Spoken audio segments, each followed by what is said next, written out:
అందుకే ఆధునిక జీవితంలో మనం సుఖంగా ఉండాలంటే మొహమాటం లేకుండా ఒక మాట చెబుతా, కొన్నింటికి నో అని చెప్పడం అలవాటు చేసుకోవాలండి. అప్పుడే సుఖంగా ఉంటాం.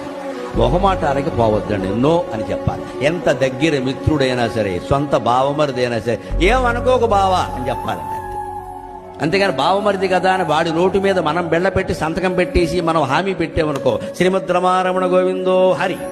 తమ్ముడు కప్పించినా సరే కాగితం రాయించుకోవాలి, అంతే లెక్క. ఎందుకంటే తమ్ముడు శాశ్వతం కాదు, కాగితం శాశ్వతం. తమ్ముడి మీద అనుమానం కాదు, అక్కడ అనొచ్చు. తమ్ముడు కాకపోతే తమ్ముడు భార్య అనొచ్చు. ఏమిటి మీ బావగారు అలా కాగితాలు రాయించుకుంటారని చెప్పాలి, తమ్ముడే చెప్పాలి. మా అన్నయ్యకి అంతా పద్ధతి, రాయించుకుంటాడే. అప్పుడు బయట వాడి దగ్గర తీసుకుంటే రాయివా, రాయి ఇక్కడ కూడా. ఎందుకంటే తమ్ముడు అన్నగారు వీళ్ళెవరూ శాశ్వతం కాదు, నా కాగితం శాశ్వతం. రేపొద్దున ఇచ్చిన 10 లక్షలు ఈ కుటుంబానికి చాలా అవసరం అవుతుంది. అప్పుడు ఎవరు ఇస్తారండి?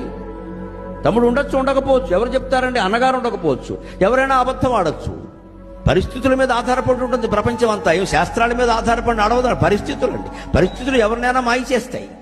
అంచేత ఒక కాగితం ఉందనుకోండి, తమ్ముడు లేకపోయినా ఈ అన్నగారు ఎవరో కాగితం ఉందిరా మీ నాన్న ఇలా చేశాడు అంటే కొడుకు కనిపిస్తుంది, ఖాతం లేడు కదా.